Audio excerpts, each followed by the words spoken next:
I'm going to hire key players, and I'm going to tell them their first job is to track data and their second job is to do their job. I want data so bad that I want you to do that, because if someone tells me, "Oh man, it takes me too long," I'll say, "Do that first."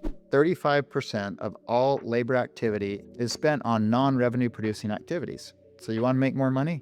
You get people to stay focused on revenue producing activities. People want to work, people want to do good work. Usually what's happening is decisions aren't being made clearly. They're wondering what to do. That's one of the things. Number two is sometimes there's scheduling conflicts with other trades on the job site, other subs. The other thing is maybe they don't have parts, materials that they need, right? So there's all these things that produce this 1/3 of time that isn't spent on actually producing revenue. You're watching the LeanScaper podcast, where landscapers come to grow. If you want the systems, stories, and strategies to build a lean, mission-driven company that your team loves working for, keep watching. Isaac Barlow is the founder of BusyBusy, one of the first time tracking tools ever built for the trades to track labor hours in the field. Now, he's since exited BusyBusy and is revisiting his dirt world roots by developing a huge real estate development called Tech Ridge in St. George, Utah. Really cool, worth checking out. I'll leave a link somewhere. But he's one of the most insightful people I've ever met when it comes to data. How to get it accurately and on time, but then more importantly, how to structure and organize it into meaningful information that you can act on. And that's why he's here today, and that's what we're going to talk about. So, Isaac, thanks so much for being here. All right, glad to be here. Glad to be here again. Thanks, Benji. So I just mentioned it, but you founded one of the first time tracking apps for the trades, and I'm wondering why this was such an obvious piece of technology to make in an industry that at the time would have been largely or completely data blind. Yeah, that's a great question. So what we were going after really was business intelligence for the trades, or you might even call it job site intelligence. And as we were looking, saying, okay, what information do we need to gather? And the data we were looking for was basically things to check your estimate with. So you estimate a job based on the labor and materials and equipment you're going to use. And typically, what you need to track is, did it take me about the same time and resources, manpower and equipment, that I thought it would? And so what we did is we looked at time tracking first, because we said, hey, this is the number one problem that we've got to solve, because people seem to have a pretty good comprehension of their materials when you compared your estimate with actually what happened, but they never really seem to have a good comprehension of if their labor and their resources tracked the same time that they estimated it would take when they first bid the job. And so that's why we took on time tracking first. Why was that, or why still is that in many cases? Why is it, if you look at the ingredients that make up a project, there's not that many. It's time, it's materials, it's equipment. In some projects, there's a heavy design component, and then there's like the technical skills that a business or a team has. And so you could think of this like a 5 ingredient cake, right? Like it's very simple, but time is one of the biggest components, and you're saying it's kind of the slipperiest, it's the hardest to get hold of. Why is that? For tons of reasons, traditionally the way time has been tracked, like let's jump back to paper time cards. I know a lot of people are getting digital now, which is great. But you jump back to paper time cards when we were doing that, and some people still do that. But you're looking at the problem of both the accuracy and then the data analytics of it. And so the accuracy is, okay, let's say I'm doing many jobs. I'm working for you doing landscaping. I'm doing many jobs, and I fill out my time card at the end of the week, or maybe I filled out next week just before I get paid, right? And so as a worker, I'm basing all that on my memory. So number one, it's not very accurate. And number two, there's not very good trending data. And what I mean by that is like trending and aggregated data. So let's say you have many people on your crew and each person is punching into that time. You've got to take that into a separate spreadsheet and compile all that time together, hoping it's accurate, and say, okay, this manpower, these resources were used to complete this job. And anybody who's been in the business knows that that's an incredibly difficult thing. I had a secretary that 3/4 of her time was spent just trying to collect and interpret and make sure that time cards were somewhat accurate, so that we could process payroll. And so processing payroll is your big first challenge. Then after that, you're like, okay, did I get the data off these that I need to compare my estimate and see if the actuals hit my estimate? And again, you've got a combination of challenges when you're trying to do that. what is like you use the term business intelligence, which I really like. Let's say a leader who adopts a business intelligence mindset wants to get data from the field. They want to get more time data from the field. What do you define as good data when it comes to time tracking? What are kind of like the core pieces of it? Is it does it need to be geolocated? It needs to be organized by service type. Like what, give us some criteria to grade the quality of the data we're getting when it comes to time tracking. Okay, and then first off, I'm going to call it. I know I call it business intelligence, but I'm going to call it for this audience. I'll call it job site intelligence. Okay. Everything you can get from the field, right? The quality of the data is really, can it help the estimator do a better job next time of bidding the next job? In other words, that's what we're looking for. So really what we're looking for out of the data is the answers. So I bid a job, whatever it is. Let's say I was installing so much sprinklers and sod and plants, whatever the case is, and I bid them with a certain assumption of the time and resources it would take to install those items. Well, next time I do that, has my data helped me become smarter, more intelligent? Am I doing a better job estimating next time? That's what the quality of the data is. So all those other things you mentioned, they're just to assist that. So like geostamping, that's just to verify that that person was at that job, not some other job, so that you're getting corrupted data, but they're actually at that job, the job that you bid. Because at the end of the day, what we need for the job site intelligence, it's what it says, right? It's intelligence. So we need the data that says, okay, I thought, I'll use an example of sewer lines. I thought this was going to take, a 20 metric ton excavator, a loader, a backhoe, a pipe truck, 4-man crew, and I to install, 1,000 feet of sewer main and 5 laterals. I thought that was going to take them 6 working days. What did it actually take them? And then if it took them more time, let's say it took more time than I planned, now that the accuracy of the data matters even more, whether it's plants, sprinkler systems, sod, whatever the case is, now it's like, okay, I thought it was going to take them 6 days and it took them 10 days. Why did it take them 10 days? Was it the sod? Was it the irrigation? Was it the planting?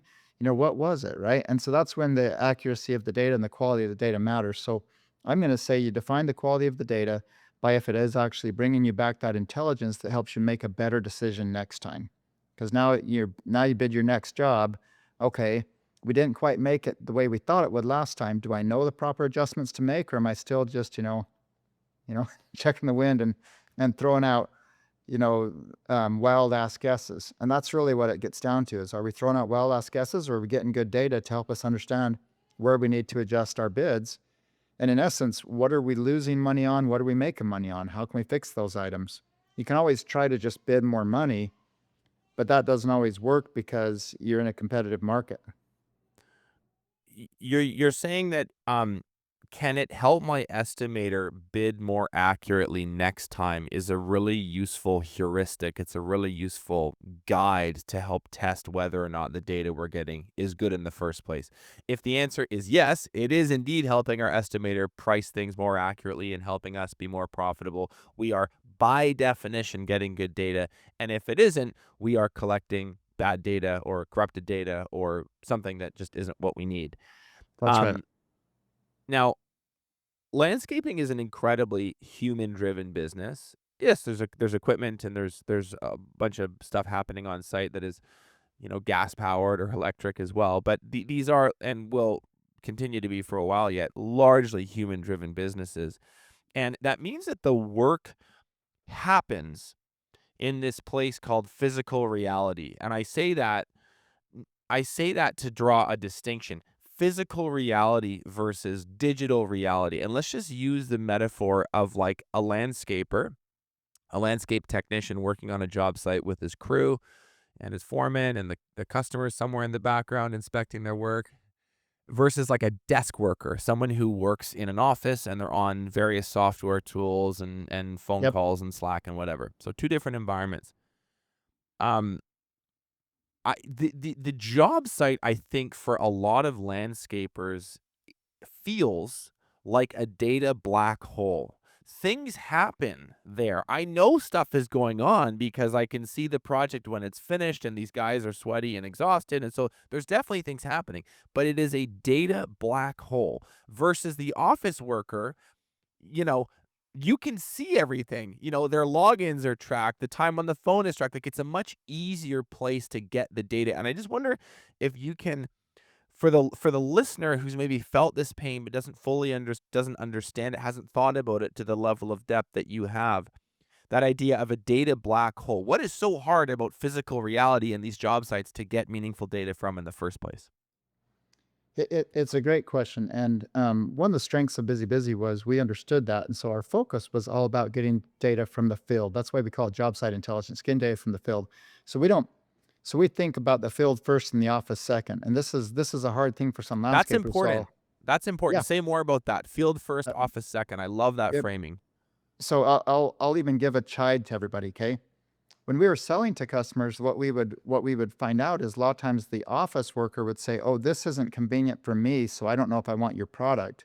We're like, "Look, there's one of you and there's 40 guys out in the field, and we made this convenient for them first and you second." So as the owner, I resent that. As the owner of the company, I would say, "You know what? You spend some more time in the office and make sure the field guys get what they need, because that's just ridiculous." And yet what would happen is that would be the decision makers. And so sometimes if it didn't, like, let's say it didn't sync properly with whatever um, software they were using, sometimes the office workers would be willing to sacrifice the ease of use for 40 guys in the field if it was easier for them, which was like an hour in It's the office, crazy. right? Hey everyone, Benji here. If you like the podcast, you're going to love our online community. It's free to join. There are thousands of other landscapers just like you in there already. I post in there multiple times a week. Our content gets released in there early before it hits YouTube, Spotify, or Apple. There are hundreds, and I mean hundreds, of ready-made tools and resources, and we add more every month. You can also schedule a free business assessment with one of our incredible guides who will help you find and eliminate waste in your business. Or you can join the conversation in one of our many forums or groups. It takes less than a minute to sign up. It's free and always will be. You can sign up using the link in the description, and I'll see you in there. That's That's crazy. crazy. The Well, money doesn't get, I don't think people think about this cleanly enough. The money doesn't get made in the office. The money gets made in the field, and then the office's job is to administrate and basically be the overhead that creates an environment where that field work can happen, where the money gets made in the first place. But if you think about that in any other way, it's really ass backwards, and you're going to make really bad quality decisions. and owners have to really drive that culture, because what happens is that the decisions get made in the office and they often get made based on what's convenient for the office rather than what's convenient for the field. Like BusyBusy was designed entirely to be convenient for the field first, and then we slowly started making it more convenient for the office. But we would have decision makers in the office, like, data entry people that would say, "Oh, this doesn't sync to my office software, and it'll take me an extra hour a week, so therefore I'm not going to use it," even though they had 40 guys that it was easier for out in the field. And so they would use something that was harder in the field because it was easier for their one extra hour in the office. It drove me crazy, because as a business owner, just like you're saying, the production's happening in the field. Anyway, that's a tangent. I'll jump back to the point. But I just want to say that to listeners, like, you need to understand to make it convenient for your field guys first, because you're right, the productivity is happening in the field. Now, we understand, the field's the field, right? You're dirty, you're sweaty, it's a long day. It can sometimes be really hard to track data. And so what you have to do with your culture is you have to create a data tracking mindset. And like I gave a talk to a group of people out in Minnesota one time, and I told them, I said, if I was to come compete with you in your realm, right? If I was to come compete with you in Minnesota, I would hire a team and I would tell them, your first job is to track your data. Your second job is to do your work. And within 2 years, I'd be outperforming everybody in that region. Because here's what happens is we get this mindset that says, "Oh, we're busy, we can't track data." But what that does is that makes us continually spin our wheels in the field, right? Because we're just spinning our wheels. Because let's say I'm just busy working my heart out, but the big losses happen when the job was estimated. Like, I did a job one time. This is, story time. I did a job one time, so I have a lot of field experience in the excavation world, and I've been in landscaping before as well. But I did everything right. I planned out the job properly. I motivated the crew. I would give them every day their expectations. This is how much pipe you need to install per day. This is how much productivity you have to do per day. We achieved the highest level of production I had ever seen in my whole life. So fast, like we had the sewer staked or surveyed. And then I called the surveyors 2 days later and I said, I need my water staking. They said, we just staked the sewer. And I said, yeah, it's done. And they said, that's impossible. They had to drive out to the job site to see that we'd actually done it. We were moving so fast, right? So we get to the end of the job and I say to the office, how'd we do? And they say, you guys sucked. You lost money. You sucked. You lost money, right? So, because I had the experience and I'm analytical the way I am, I said, well, that's impossible. If we lost money, then there's no money to be made in this industry, right? Because we performed at the highest level you could possibly perform, and you're telling me we lost money? And this is my point. If you have bad data, you don't realize that. And so what I did is I dug into the estimate and found out that the estimate was botched from the beginning. Right. We were really set up to lose 100 grand, and because of our high production rates, we minimized their losses down to like 25. We were set up to lose about 100,000 on this job. And if you don't have good data, that can happen. You demoralize your field because they don't even realize they're fighting a losing battle out there. And so you have to get a data mindset. And you can start off simple. You can say, okay, the entire job, okay, like landscape, sod, sprinklers, plants, everything. The entire job is this many man hours. First, let's just see if we are right on that, right? Like we can track and make sure, instead of getting real technical and tracking how much was for irrigation, how much was for planting, how much was, so let's just see if we were right on the whole job, right? And that's the first question. As an estimator, am I right on the whole job? I gave this whole job estimate of man hours. Did I get that right? Well, if I got that right, that's great. If the team overperformed, that great. If they're underperformed, at least I know and I can do that next time. And so you start off by getting the big data good. And then as you get better and better at data tracking, you can get more and more specific. And so what we did with BusyBusy is we made it to where it could be done three ways. Either you could have each individual tracking their time directly, and they could either do whole day tracking, like at very least you want to know that you're on this job doing this work, right? Or we gave them the ability to switch between things, tasks on the job if they wanted to get more granular about it. And then we also gave a second version was the superintendent could take the whole day's worth of work and he could say, I have all these guys here for this much time and I'm going to allocate this much time to irrigation, this much time to sod, this much time to sprinklers, right? So we'd let the supervisor make their best estimate. Now, if they do that on a daily basis, it's going to be pretty good because they're in the field, they're doing things, right? And the third way that we had was basically just the biometrics where they could clock in and clock out just with their face recognition, kind of like a kiosk. And BusyBusy still has all that. I know you deal with Bracken, and they still have all of those features. It's a fantastic system. That data tracking is so important that you get to the point that as the estimator, here's what you have to do to be successful in these estimates, right? You have to have a cycle. I call it the project accounting cycle, but basically you estimate your job, then you execute, and then you evaluate. So in most cases, people don't take the third step and evaluate. If you just try to evaluate your job, you're going to real quick find out how good your data is, right? Evaluate and say, here's all the assumptions I made. And like I say, you can first start out simple. A lot of people don't track their time and they don't track their time per job. You can start out simple and say, I'm just gonna do it by job. And then after you get really good at that, then you might go in a little more granular and say, well, I want to know, am I winning on, this type of task? Like I say, sod versus, grading, prepping, install, however you put it, irrigation, planting. You can break it down more later, but you really have to get your crew involved where it's part of your culture that you want accurate data. And so this is the other trap I want to tell you about. This is the self-fulfilling prophecy trap, right? So a lot of companies, what they do is their estimator says, hey, you have this much budget for this much budget for this much budget for this. And so the guys in the field, they don't want to fail and they don't want to lose. So as soon as they fill up one bucket, they'll start tracking time to the other bucket, regardless of what they're doing, right? In other words, They're kind of like manipulating the scales a little bit because they've had the structure gamified to them in a certain way, and they want they want all the buckets to fill up to the right level, but not too much. And so they're kind of manipulating the scales a bit. That's right. And so you have to look at your incentives because that's exactly right. Because owners will say, look, I want you to stay under budget. And so people, they'll fill up this bucket to this much, then fill up this. And all you're doing is telling the estimator he's right every time, which is not good, right?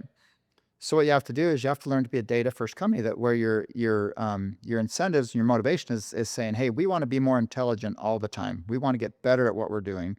And so you have to motivate and do your incentive plans based on getting accurate data so that you're continually delivering to that estimator this comparison between what he thought would happen and what actually did happen. And now So you're going to get better.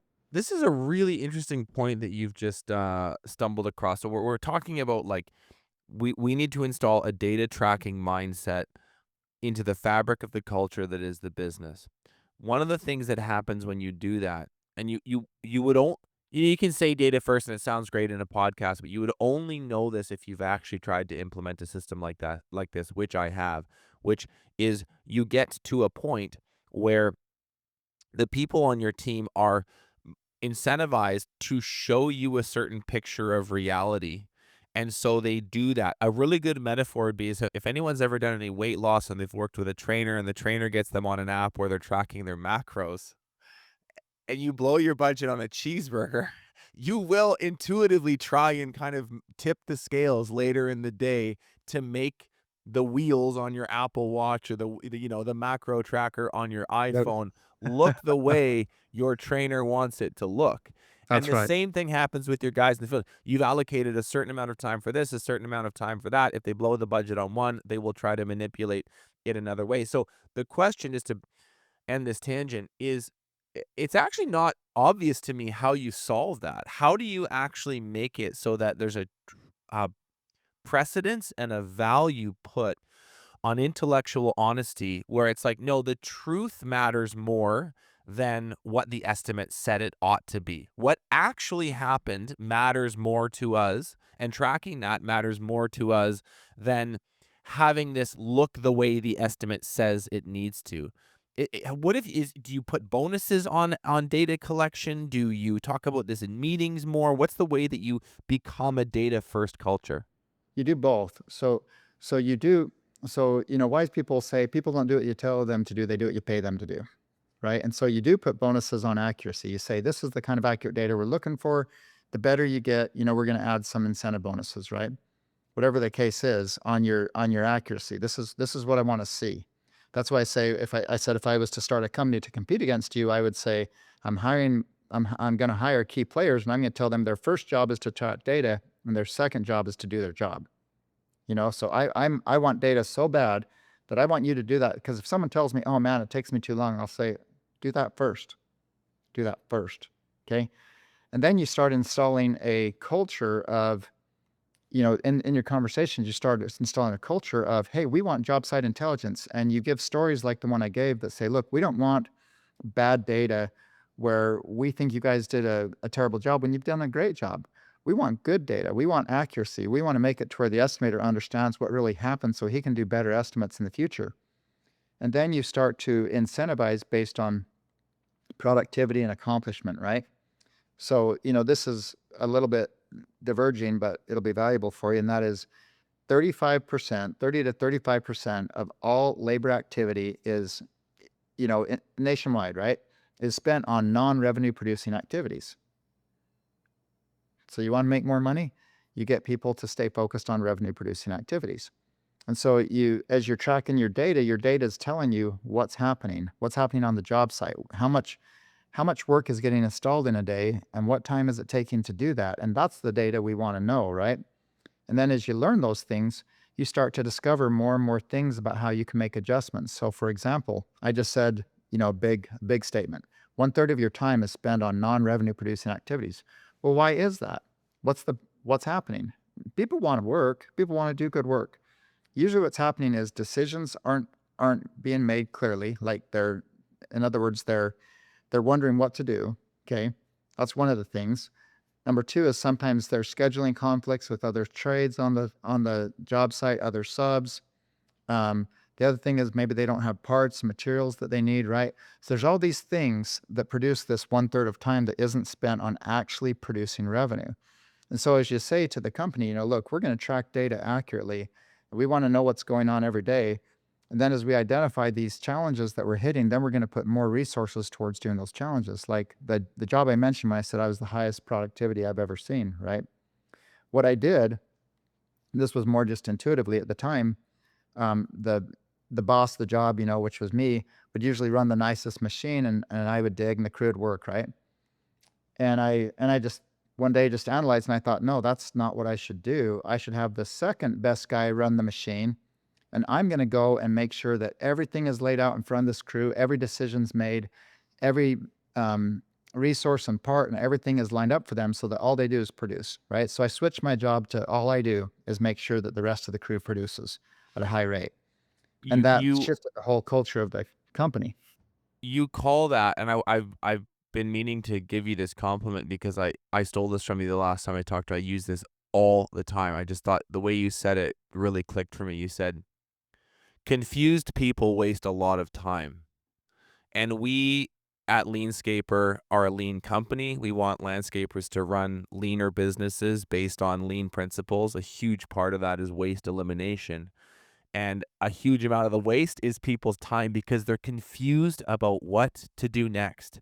And you called, I think the term you used, I remembered it, was lining out the work. I spend a lot of my time lining out the work. And I wonder if you can just share what that idea means, how it fits into the overall productivity equation. Who on a landscaping crew is ultimately responsible for that? Like if we want to attack this 30% of our time as non-revenue producing, which in a soundbite sounds shocking. If you wander around the average job site of a North American contractor, it's that actually sounds low to me, to be It probably honest. is low. To be totally honest, that sounds low to me. So that's a problem. And I wonder if you can just, talk about the, confused people waste a lot of time bit or the lining out the work bit. How do we solve this through leadership and direction and clear communication? Well, the first thing is we have a culture. We come from a culture. We're hard workers, right? We come from a culture of hard working. And so we often feel like we're not working or accomplishing things if we're not physically doing something. And so the leader on the crew often thinks he's got to be doing part of the work, right? And what you have to do is you have to shift the mindset to think of yourself like the coach and not like the player. You know, um, Phil Jackson didn't run out and try to shoot the ball for Michael Jordan and those guys, right? You have to shift your mindset to say the leader on the crew leader is the coach. He's making sure everything is lined out ahead of the crew. He's giving them tips. He's giving them oversight, ideas. Helping manage their productivity, encouragement, whatever the case is. But he is the coach. He's not the player. And if you can shift that mindset to where that you understand that you're adding that kind of value by being the coach and not the player, then I think you'd find out that you would eliminate a ton of that waste because in essence, you're reducing that confusion. Some of that confusion happens because people don't have clear expectations. And in other words, clear direction on what I'm supposed to be doing at every minute of the day, right? And some of that happens because decisions aren't being made ahead of time. We're getting all this work done and we've got a job that's 3 weeks long, but in reality there's only a clarity of the next 8 hours worth of work. Who's making sure that decisions are made, whether it's with the homeowner, the general contractor, whoever it is, making the decision so that we've got work for the next week and the next week and the next week, and we've got clarity of all those things. And that's what I'm saying is you have to get that crew leader to start being a coach Mhm. and get them off of the mentality of saying I've got to work or else I'm not valuable. They've got to learn that their value lies in the coach, not in the person who's scoring the baskets, right? And that's a hard mindset. If you, I compare it to sports because it's easy to think of, right? You think of who's scoring the baskets, that's who's got value, right? And so in your mindset, you think that way, but no, that coach has a lot of value, and you have to shift your brain to realize that you're going to produce a lot of value just by being the coach on that team. So it's almost like a message for crew leaders here, or people that are playing a leadership role on the job site.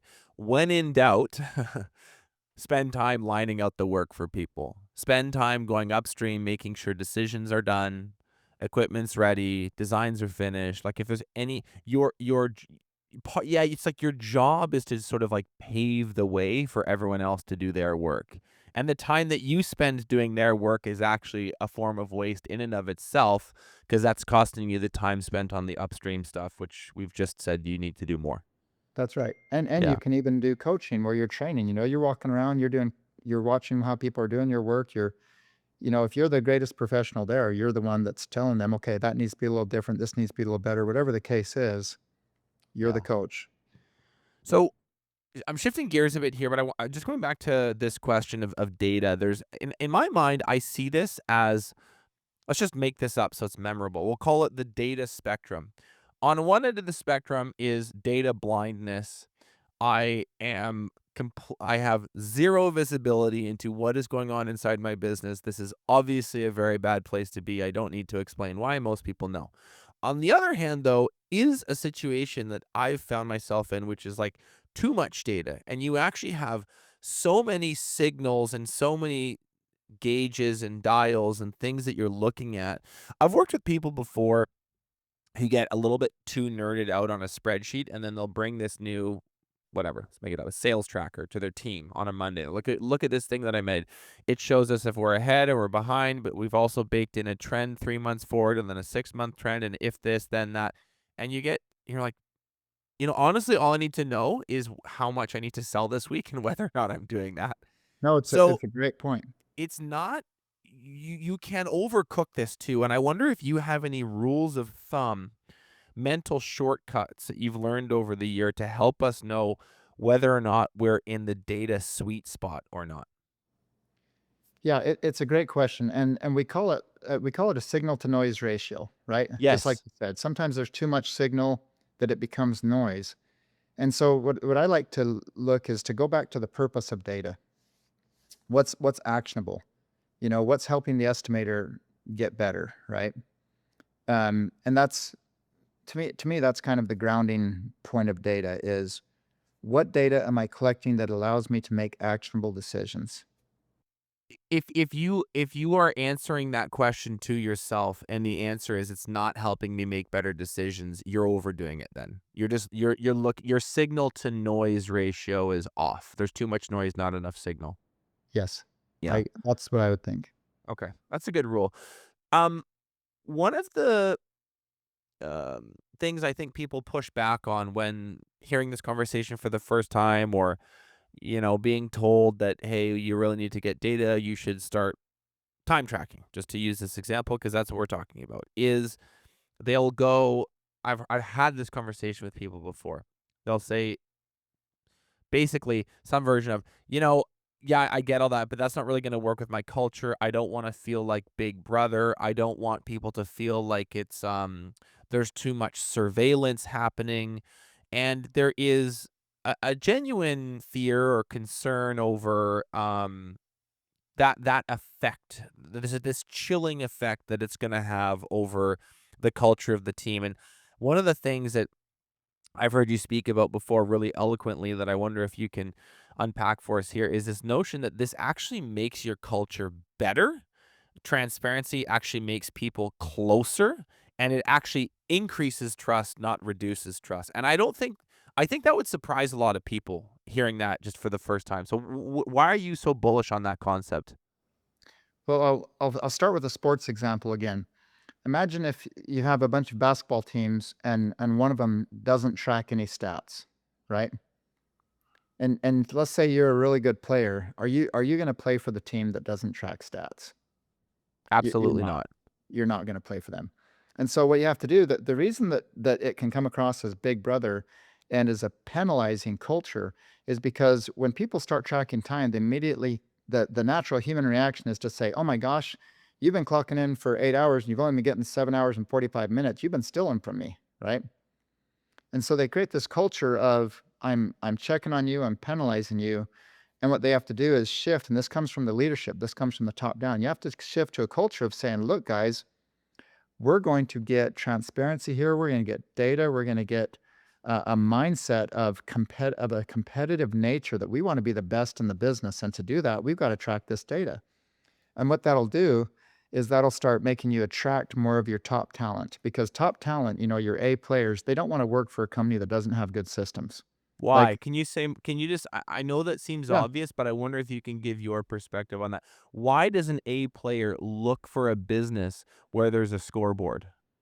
because what will happen is they're outperforming at a high level of work. And let's say a bunch of C players around them performing at a low level of work. And so the job functions at a low level and they get grouped in with all the C players and they don't get recognition for the performance that they're putting in. That's the real key. Is an A player wants to be recognized. They want their pay raises based on that. They want their bonuses, their incentives. They want to know that they can get paid for the performance that they bring to the table. This is why basketball operates like it does, right? We track all the stats and the guys with the high stats get paid more money. And so you have to shift your culture to saying, we are going to be data first. We're tracking you, and we're going to notice when you're doing a great job. Because that's the big key here, right? Somebody comes and works for you, they start for you, and you say, hey, if you do a good job, we're going to give you some raises, right? 9 months later, did you really notice anything? I mean, do you know if they did a good job? Do you not know if they did a good job? And then you have a conversation and you call their boss, and maybe their boss doesn't even like them. They say, oh, yeah, I hate that guy. But you don't have any real data to make any decisions. Where an A player, if they come into a company that's tracking data, and, they know that you're tracking performance, you're tracking work accomplished, you're tracking time spent and the work that got accomplished during that time spent. You say, "Oh my gosh, I've noticed that all the jobs you're on, they really kill it, man. Like you really kill it. You have a productive mindset, you get stuff done, all these kind of things, whatever it is, your metrics of how you're gauging a high performing job." And then you compliment them and you encourage that behavior. Because what happens when you don't track data is you start discouraging high performance behavior, and you encourage a kiss up culture where it's like, oh, I only get a raise if I kiss up to the supervisor, or I only get a raise if I'm buddy buddy with this guy, right? Because I'm pleading my case. And a high performer doesn't want to function in those arenas. They want to function in an arena where they can go accomplish, get done, work their heart out, get Mm. recognized, get paid for it, get pay raises, get bonuses, incentives, whatever the case is. And so what you'll do is you'll just attract low performers. High performers don't wanna be told they're doing a good job, they just wanna know they're doing a good Yeah, job, would that's be right. a really simple way to put it. So you've made a point about it helping attract A players, but I'm also wondering if you've noticed this newfound level of transparency and job site intelligence actually help people get along with each other or help a culture gel more? Does the data almost give people a common language that they didn't have before? Like, how does it make the vibes around the building or the job site better than when they were just kind of stumbling around in the dark? Again, I have to keep stating this comes from leadership. And so if the leader gets up, in the morning, let's say they do it every day, the crew leader, or whether it's a week or whatever, it's like, guys, here's what we were trying to accomplish this week, and here's what you did accomplish, right? Great job, all of you guys, great job, right? And you create that mindset of we're all pulling in the right direction, or we're all pulling in the same direction. And you're out there, you're coaching, you're trying to help them get a jobs, and hopefully, I mean, as simple a thing as like, let's say you throw a pizza party because the job got done ahead of schedule. I mean, it can be as simple as that, right? And you get that crew where they're all pulling in the same direction and you're helping them, you're giving them information that helps them pull in that direction. You create that culture where they are all part of a team.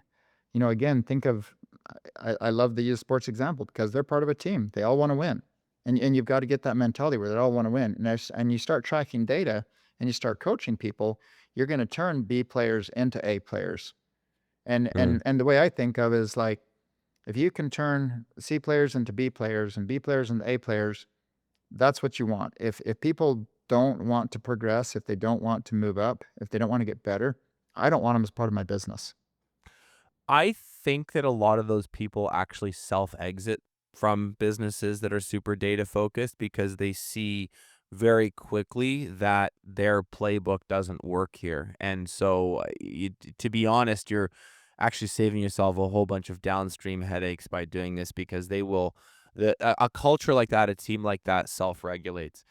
Um, I have one more question here to close, which is sort of a big one. This could probably be its own podcast, but I feel like this is a really interesting place to wrap, and I feel like you're a very interesting person to comment on this. The world obviously is changing a lot right now. I feel like AI is driving most of it, but there's other stuff going on globally as well that I think makes people feel overwhelmed, sometimes excited, sometimes scared, sometimes pick your word about where things are going, as nebulous as that sounds. When it comes to this conversation that we're having right now, Isaac, what is your vision for how data will reshape the landscape industry over the next decade or so? Um, and what is going to separate the winners from the losers, do you think? Um, so that's a great question, okay? And I'll start out by saying innovation. People who are innovative always become the winners. So innovation always separates the winners from the losers. Okay. In our world, in excavation, um, 20 years ago, there were some of us who started doing GPS grading, right? Today, nobody survives if they don't use GPS for their grading and so forth, right? So you have to stay up with technology. You have to stay up with innovation. It absolutely will separate the winners from losers. But secondly, having that data mindset, it helps you give a more sure future because here's how it works is you need to understand your baseline. Like what can I work for, right? What can I work for? What can I survive for? I went through the '08 recession, 2008, the Great Recession, and I watched people compete and kill each other right into the ground because they what would happen is people would take jobs and they would do work for less money than they could really afford to do because they were just trying to put some cash flow in their bank and they didn't really understand their cost analysis, right? They didn't understand what jobs cost them. I had a debate with the guy where he wanted me to drop my price to a certain level, and I said, "Look, I'd be writing you a check to do your job at that point. I'm not doing that." Right? And so if you know your baseline, if you have good data that says, here's where I can do work at, right? Then in a high market, I increase my margins. And in a low market, I bring my margins in tight and I keep going. And so what it does is if you're a data first company, it gives you a more sure footing for the future because you know where you're at and you know where you can wiggle based on the market, right? Because you always want to get as much margin as you can if the market will provide it. But there will be times when you have to compete hard just to keep your workers going and keep your guys employed. And you have to understand where that bottom line is. If you don't become a data first company, you really won't understand that. And so your chances of surviving are way less. So I would say if you're thinking about the future and you're worried about the future, it's another motivation to really dial in and figure out how to understand yourself, how to understand your business better. And the things we've talked about is the most important things. Like, I circle back to the estimating. Estimate, execute, and evaluate. If you can do that, then you'll know where you're at and you can start deciding which jobs you're winning on and which jobs you're losing on. And you can, hone in on those things. That's awesome. I think this is a great place to wrap. Isaac, tell people if they're interested in BusyBusy where they can do that, and also if you don't mind, maybe just tell people a little bit about Tech Ridge because there'd be a whole bunch of dirt world nerds listening too, and I think what you're up to is really cool as well. So, BusyBusy, and then your project today.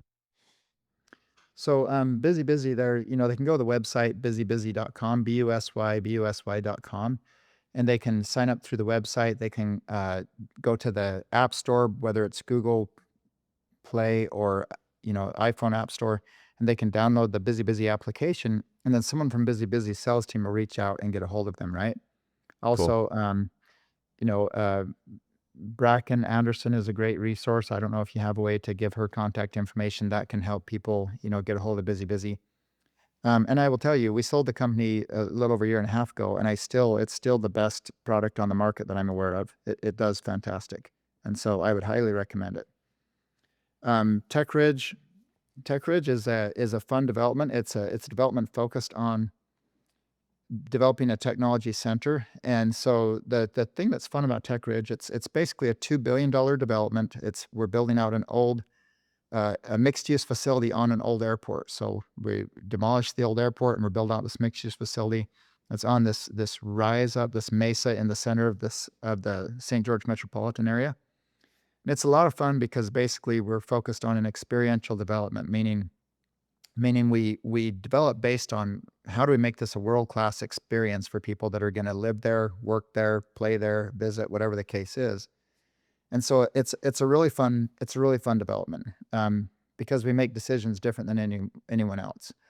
And we do that because of the technology world, of the mindset that kind of changed in me, that I pursue a purpose. Like, what problem am I trying to solve, rather than, oh, let's see how I can just make a quick buck. And so the problem we're trying to solve is to recruit and retain top talent, and everything we develop is for that purpose. We create an environment that's world class. So, as Mm-hmm. an example, we just built a set of steps, concrete steps, up the backside of Tuck Ridge. So 333 steps, literally just going up the mountain, and a rail system with it. And we did it thinking we would do something fun for the fitness people in the area, right? And that live and work on Tuck Ridge. Instead, it attracted everybody. Everybody uses it, from 3-year-olds to 83-year-olds. Like, it's become this big phenomenon that everybody's just loving and doing all the time. People are coming from as far as 8 hours away to try out these steps and to check them out. And that's just one of the things that we do. So we just try to do cool stuff. Yeah, it's cool. I love what you're up to. I spent a bunch of time on your website and looking at the drawings and looking at the old airfield. It's just a really, really interesting project, and I love that you're doing that for your community. It's going to be a big legacy thing for you when it's done. So looking forward to keeping on top of that. And can't thank you enough for being here today, Isaac. Thank you so much. All right. You're welcome, Benji. Thank you. I appreciate being here.